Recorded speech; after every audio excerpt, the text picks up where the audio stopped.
they said humanity would never recover. That Earth's wars, pollution, and fractured nations had doomed it to remain a backwater planet, forever beneath the great civilizations of the stars. They were wrong. The Galactic Council's fleet hung above the blue-white orb, 1,000 vessels glinting under the light of Sol.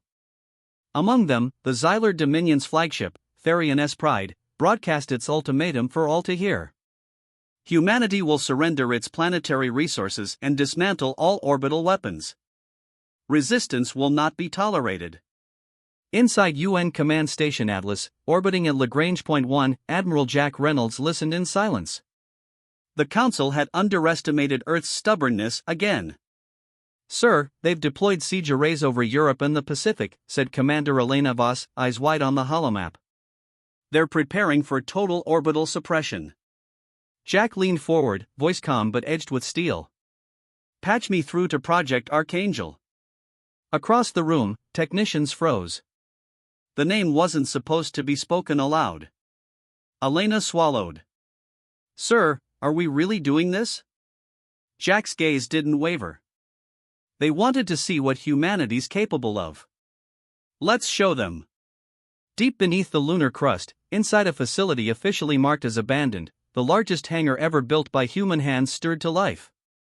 Rows of fusion reactors hummed. Massive coolant lines hissed steam. Entire cities' worth of power surged through conduits into a single armored hull, a shape so vast it eclipsed the hangar walls. The warship Erebus had slept for 7 years, hidden beneath layers of lunar rock and electromagnetic shrouds. It was humanity's secret, a vessel built not to explore, but to end wars before they began.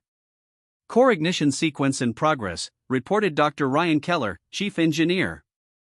His voice trembled with awe. "Reactor synchronization stable.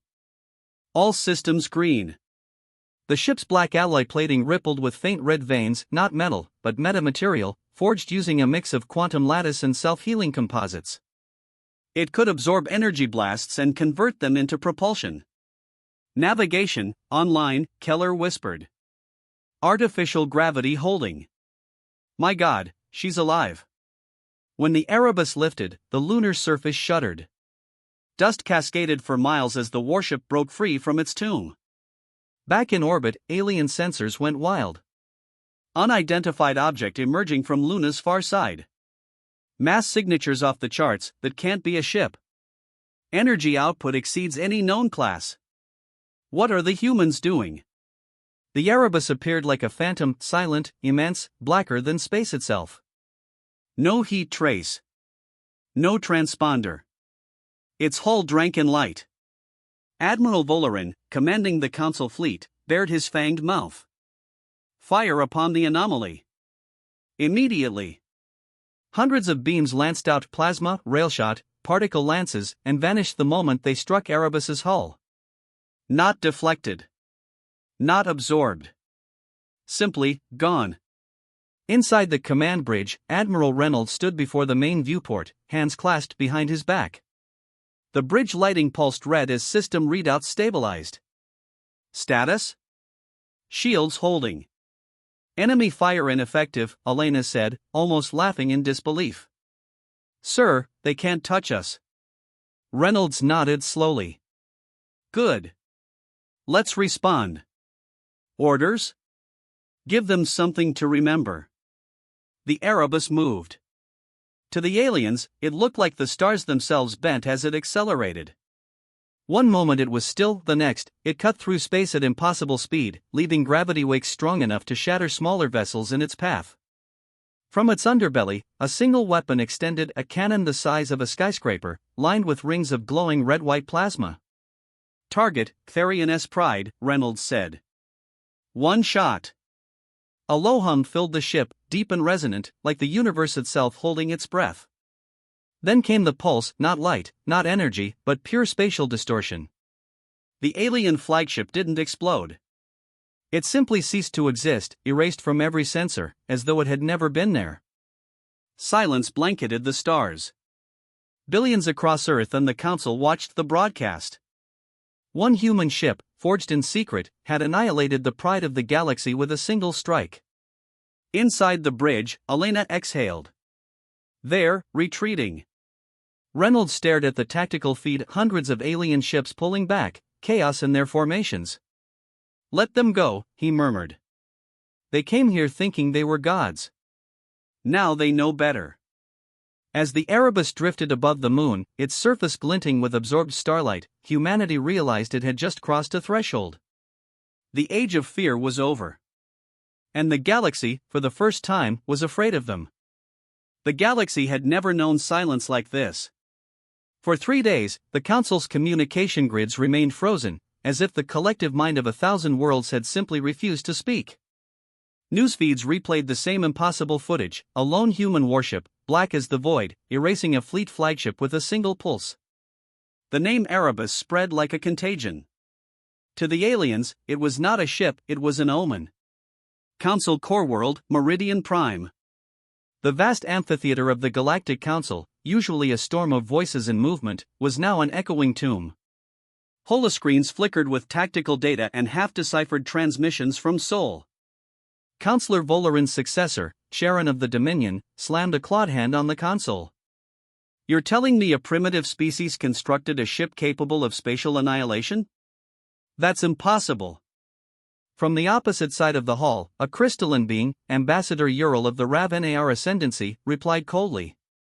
"We witnessed the feed. You saw the distortion field with your own eyes. The humans have achieved a tier omega energy compression." "Ridiculous," Charon hissed. "That technology is theoretical even for us." "And yet," Ural said softly, "they built it. In silence. Right under your nose." A murmur spread through the chamber. Words like threat, containment, and preemptive annihilation began to ripple from one counselor to another. Then, a hollow image of Earth appeared above the central dais, glowing blue and serene. Chairwoman Aurelise, of the Galactic Council's neutral bloc, rose to speak. "We have a choice," she declared. "Negotiate, or escalate. History will remember which path we choose." But the military factions had already made up their minds. Luna orbit aboard the Erebus. Admiral Jack Reynolds hadn't slept since the battle. The command deck was quieter now, filled only with the steady hum of reactors and the low chatter of diagnostic teams. Commander Elena Voss stepped beside him, holding a datapad. "Council's gone dark. Their fleets have withdrawn to the outer sectors. But our scans show movement, massive ship redeployments near Proxima and Deneb." Reynolds frowned. "They're regrouping. They'll be back. What do we do when they come?" He looked out toward Earth, its oceans shimmering beneath the sunlight. "We don't wait this time." Elena hesitated. "You mean?" "Yes," Reynolds said, voice low and resolute. "It's time to bring the fight to them." In the lower decks, Dr. Ryan Keller stood inside the Erebus's reactor core, a cathedral of light and quantum storm. His team was recalibrating the dimensional drive, a system no human truly understood, not even those who built it. The Erebus wasn't powered by fusion, nor antimatter. It fed on the collapse of reality itself, channeling quantum compression to manipulate gravity at will. One of his engineers, Lieutenant Sarah Cho, looked up from her terminal. "Sir, the drive's readings are fluctuating. If we push beyond the safe threshold, we risk." "I know," Keller interrupted. "But if we don't, we risk extinction." He placed a hand on the drive's containment sphere, feeling its vibration like a heartbeat. "Humanity's survived worse," he whispered. "We'll survive this too." Council Task Force Sigma, Deneb System. Admiral Krexel, commander of the Deneb Defense Armada, stood before his officers. Holographic projections of the Erebus loomed behind him. "We have confirmation," he said grimly. "The human vessel is moving. Its course, Meridian Prime. They're coming for us." An officer shuddered. "Why would they attack the Council homeworld?" Krexel's voice turned bitter. "Because we attacked theirs." Moments later, every ship in the Deneb system went on full alert. Massive defense grids powered up, and hyperspace interdictors activated across the system. The aliens believed they were ready. They weren't. The approach. The Erebus emerged from its gravity-fold 20 million kilometers from Deneb Prime. To alien sensors, it appeared as a singularity, a moving distortion that refused to obey physics. "Targets locked," reported Elena. "Council Armada on intercept. 5,000 ships." Reynolds' jaw tightened. "Let's end this quickly." "All batteries charged," said Keller through the combs. "We're running at 110% capacity. Any more, and the drive might fracture spacetime around us." "Do it," Reynolds ordered. "If the universe cracks, we'll patch it later." The Erebus accelerated, the stars stretching into streaks of blue-white fire. Alien fleets opened fire in panic, but their plasma storms simply vanished into the warship's hull, devoured like rain against stone. "Return fire," Reynolds commanded. The Erebus didn't shoot beams or missiles. It unleashed pressure waves of gravity, invisible yet unstoppable. Dozens of ships imploded instantly, collapsing into themselves before disappearing into quantum voids. Alien admirals screamed orders. Some fled. Some tried to ram the human ship in desperation. It didn't matter. Every strike, every attempt, vanished before reaching the hull. Inside the bridge, Reynolds watched the chaos unfold with cold precision. "Message from Earth," Elena said quietly. "They're transmitting." "Put it through."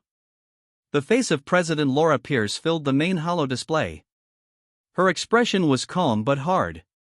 "Admiral, the Council has declared us a galactic threat. They intend to deploy Omega-class annihilators if we don't surrender." Reynolds didn't blink. "Then we show them what a real annihilator looks like." Pierce nodded once. "Do what you must, Jack." For Earth. The moment the galaxy changed. The Erebus's main core flared a ripple that spread across the system like a sunrise made of nightmares. Every alien sensor registered infinite mass for a fraction of a second. Then, silence. When the light faded, the entire Deneb Armada was gone. Not destroyed. Deleted. Space itself was rewritten, their coordinates erased as if they had never existed. Elena stared in stunned silence. "We just erased a fleet. Without an explosion." "Good," Reynolds said softly. "Let that be our message." The footage reached every world within hours. The Erebus hovering silently over the Deneb system, a ghost that had erased 5,000 ships without a trace. Children on distant colonies whispered its name like a legend. Alien generals refused to meet human diplomats. And the Galactic Council fractured. One by one, entire empires began withdrawing from the alliance. Fear turned to paranoia. Paranoia to chaos. For the first time in 10,000 years, the galaxy was no longer united. It was terrified. And humanity, standing alone at the center, had become the shadow every species feared to provoke. Admiral Reynolds stood by the viewport as Earth's transmission ended. "Sir," Elena asked quietly, "what happens now?" He watched the stars, expression unreadable.